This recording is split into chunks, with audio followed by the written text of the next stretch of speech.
For most people, the beginning part of getting their branding identity going, if you don't already have a good idea of what you want, is to start with a mood board. And probably most of you know what those are, but if you don't, it's something like this first pin where you maybe have colors and inspiration, and Pinterest is a great place to do it. I would say it's the easiest place to do it because you can just create a new board for your mood board on Pinterest and save stuff. So something like this is a mood board, and see how it has colors, it has images. This is kind of a styled mood board, but it's the same idea.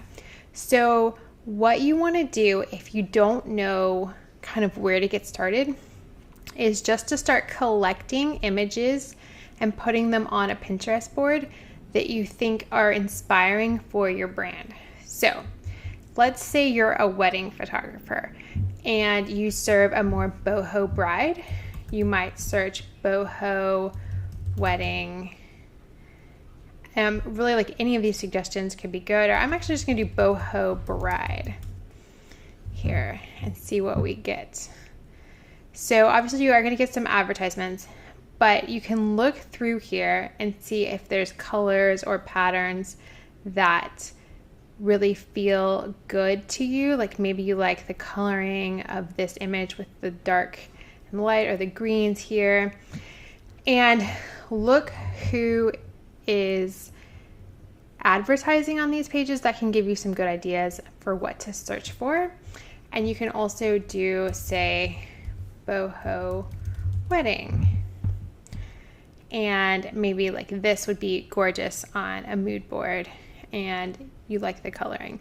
And so you just start saving all of these images that are inspiration to a Pinterest board that you have on your own profile, and you can make it secret if you don't want other people looking at it. Like any of these images would be really pretty on a mood board.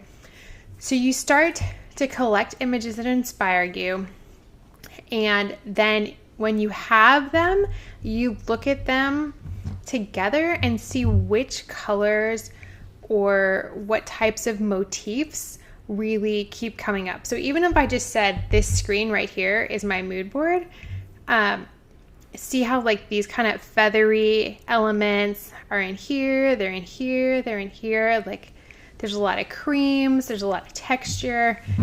So that right there could be a great starting off point for someone who had a boho brand. Now I know for some industries it's not quite as obvious. Like for weddings, it's probably pretty clear what you could put as a search term in Pinterest and get ideas.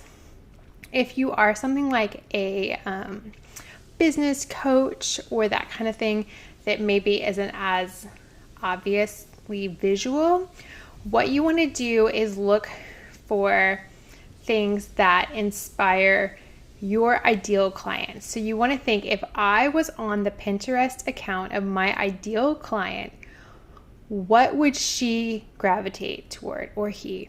What would he or she pin? So think about what they look at and use that as inspiration. So if you have like maybe a more modern, bright color brand, that would be maybe kind of the opposite of these images. You could search for bold patterns and see what comes up. And so like maybe this color scheme, this blue and white, really appeals to you. Or this one, like that's super bold. It's like this one and this one would be cool on the same mood board, perhaps. So, you know, you can use lots of inspiration to come up with color patterns, colored pairs. See here, this is interesting. I actually know this lady. Fun fact, this lady took my wedding photos. That's so random. But she's a fashion blogger, and I like how the patterns in her skirt. So that might be inspiration of like another way that you see patterns.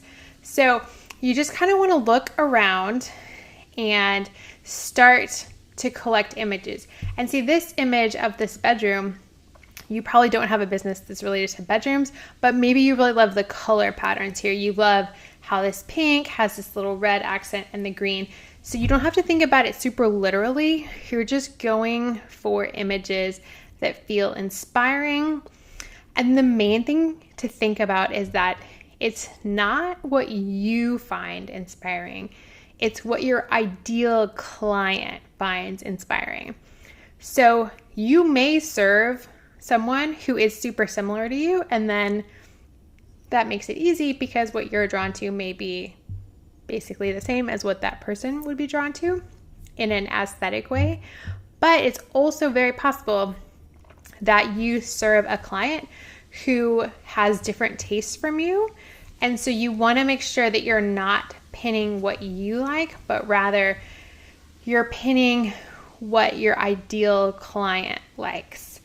So that is like the main thing that I see people do incorrectly, is either they go too crazy and they just spend hours on this, and that can be a place that gets people tripped up. Like, you don't need a ton of photos, like 10 to 15 is plenty for a mood board. So don't spend like weeks and weeks doing this unless you just really want to, but that's not going to be the best way to get your brand rolling. I would just set a time limit, like say I'm going to do this for 30 minutes, I'm going to do this for an hour, and then be done. Just take what you have and know that you can always add to it later, and don't get sucked into doing it for too much. And then also the other main pitfall is don't do what you like, but be sure that you're doing what your ideal client likes and what he or she would gravitate toward. Because remember, you're trying to build a brand that attracts your ideal client. So you always want to keep them in mind.